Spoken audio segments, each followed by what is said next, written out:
Hello friends, welcome to Vikas classes. आज हम आपको बताने वाले हैं सारे मेंसुरेशन के फॉर्मूला जो अक्सर क्षेत्रमिति यानी मेंसुरेशन के सवालों में यूज होते हैं। तो हम स्टार्ट करते हैं 2D फिगर से, जिसमें आता है आपका आयत, रेक्टेंगल। ये रेक्टेंगल है, एक ऐसा चतुर्भुज जिसके सभी अंतःकोण 90 डिग्री के हों और आमने सामने की भुजा समांतर हों और विकर्ण जो है बराबर हो और एक दूसरे को प्रतिच्छेदित करते हैं। हम कह सकते हैं a quadrilateral bounded by 4 side and opposite sides are equal and all interior angles are right angle and diagonals are equal. उनके डायगोनल्स इक्वल होंगे और अपोजिट साइड कैसी होगी, आमने सामने की भुजाएं समांतर और बराबर होंगी। अब देखिए यहाँ पे इसकी लंबाई मान लेते हैं L, चौड़ाई मान लेते हैं B। इसका जो एरिया होगा, क्षेत्रफल की बात करते हैं तो एरिया हो जाएगा L इंटू B। अगर इसके परिमाप की बात करते हैं, पेरीमीटर की बात करते हैं तो हो जाएगा 2L प्लस B। पेरीमीटर क्या होता है, सभी बाउंड्री सभी को जोड़ने पर जो आता है, यानी चारों भुजाओं को जोड़ने पर जो आएगा ये L तो ये L, ये B और ये B। तो क्या करेंगे, P और B 2B और L और L 2L टूट जाएगा तो 2 कॉमन ले लेंगे, बच जाएगा L प्लस B। अगर इसके डायगोनल की बात करते हैं यानी विकर्ण, तो इसका विकर्ण हो जाएगा under root L square plus B square. ये इसका डायगोनल है, ये देखिए ये इसका डायगोनल है और इसमें स्पेसिफाई कर देते हैं तो ये कि L बराबर लंबाई लेंथ और B बराबर चौड़ाई यानी ब्रेथ। ये कौन सी फिगर है, ये रेक्टेंगल है, आयत है। अब बात करते हैं वर्ग। देखिए वर्ग जो होता है दूसरा फिगर, वर्ग में क्या होती है, सभी भुजाएं यानी स्क्वायर में सारे साइड्स इक्वल होते हैं, पैरेलल होते हैं, सभी एंगल 90 डिग्री के होते हैं, इसके सभी डायगोनल्स इक्वल होते हैं और एक दूसरे को राइट एंगल पर कट करते हैं। ये डायगोनल है, दोनों इक्वल होंगे। अगर इसकी साइड जो सभी ए मान लिया जाए तो इसका एरिया जो हो जाएगा वो हो जाएगा साइड इंटू साइड मीन्स ए स्क्वायर हो जाएगा। और इसका अगर परिमाप की बात करते हैं, पेरीमीटर की बात करते हैं तो 4 इंटू साइड यानी 4 गुणे भुजा।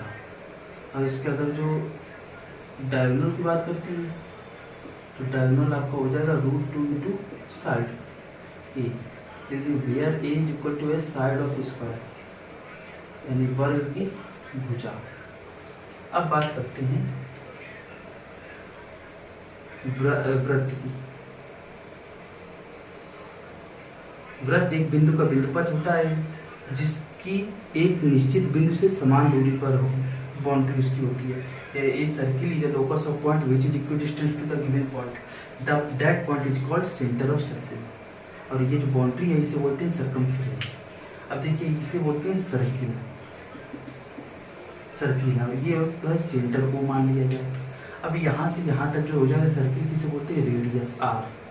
और अगर यहाँ से यहाँ तक पूरा मिला दिया जाए तो ये भी यहाँ से यहाँ तक r हो जाएगा और यहाँ से यहाँ तक की पूरी दूरी को बोलते हैं डायमीटर यानी व्यास। और इसको बोलते हैं, इस पूरी बाउंड्री को बोलते हैं सर्कमफेरेंस यानी परिधि, सर्कमफेरेंस ऑफ सर्किल, परिधि। अगर जो इसके एरिया की बात करते हैं तो इसके क्षेत्रफल हो जाएगा, इसका जो क्षेत्रफल हो जाएगा वो हो जाएगा pi r square. Pi Greek symbol है जिसकी वैल्यू 3.14 ये इक्विवेलेंट हम बोल सकते हैं पाई बाई 22/7। और इसका अगर जो सर्कमफेरेंस की बात की जाए यानी परिधि की बात करें तो परिधि होता है 2 पाई आर, ये पूरी बाउंड्री को जोड़ने का। अगर जो बात करते हैं डायमीटर, डायमीटर व्यास, जो ऐसी रेखा जो केंद्र से होकर जाती है और दोनों परिधि के दोनों बिंदुओं पर मिलती है उसे बोलते हैं डायमीटर। डायमीटर होता है 2 इंटू आर, जस्ट डबल होता है रेडियस का, लेकिन where r is equal to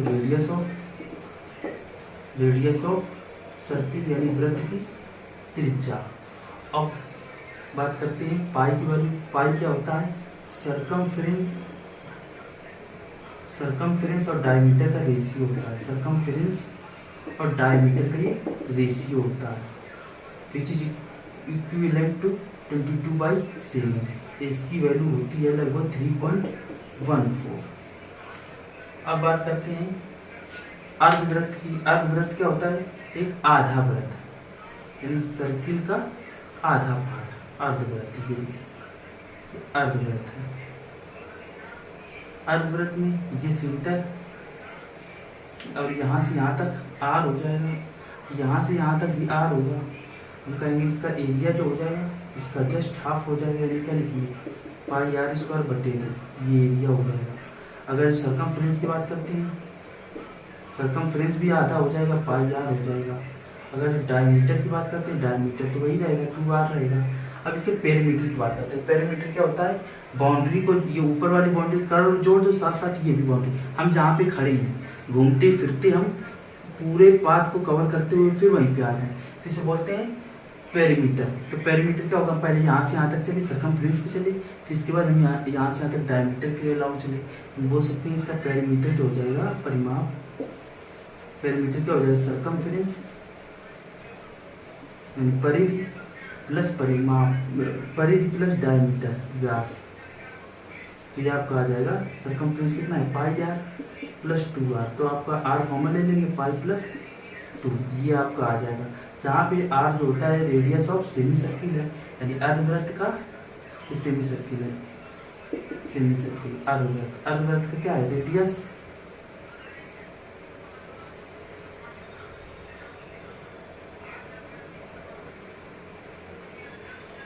अब बात करते हैं अर्धवृत्ताकार शक्ति, यानी एक सर्कुलर डिस्क। ये सर्कुलर डिस्क है, यहाँ पे ये सर्कुलर डिस्क है, मतलब एरिया, ये एरिया है। अब हमें इसका एरिया निकालना है। इसका एरिया निकालने के लिए यहाँ से ये सेंटर है, दोनों का सेंटर एक ही है, तो हम कहेंगे कि ये इनर रेडियस है जिसे स्मॉल आर कहेंगे, और ये आउटर रेडियस जिसे कैपिटल आर कहेंगे।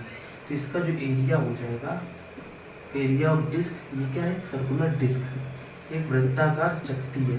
इसका क्षेत्रफल निकालना है, तो इसका जो एरिया हो जाएगा वो आ जाएगा बाहर वाला एरिया, यानी बाहर वाले सर्किल का एरिया माइनस छोटे वाले सर्किल का एरिया। तो पाई कॉमन लेंगे, capital R square minus r square, ये हो जाएगा, ये इसका एरिया हो जाएगा। अब देखिए, अगर इस सर्किल को आधा कर दें, इसको चक्ति को आधा कर दें, तो कैसा बनेगा? कुछ इस तरह से बनेगा।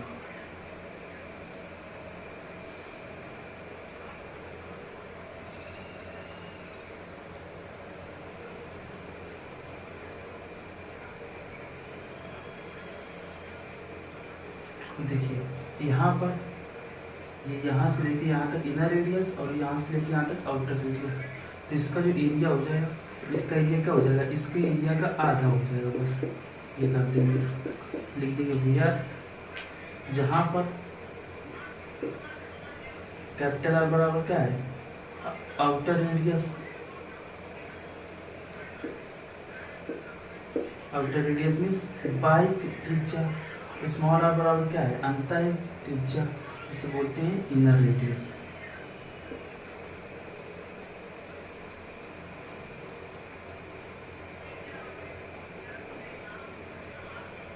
आई होप आपको ये मेंसुरेशन के सारे फॉर्मूले आपको समझ में आए होंगे और आपको याद हो गया होगा। तो आप इसको अच्छे से रिवाइज कीजिए। नेक्स्ट टाइम हम 3D फिगर, जैसे कि घन यानी क्यूब, क्यूबॉइड और रेक्टेंगल, क्यूब, क्यूबॉइड और सिलेंडर के बारे में फॉर्मूले दिखाएंगे। सो नेक्स्ट वीडियो में मिलते हैं। So that's all for today. Thank you.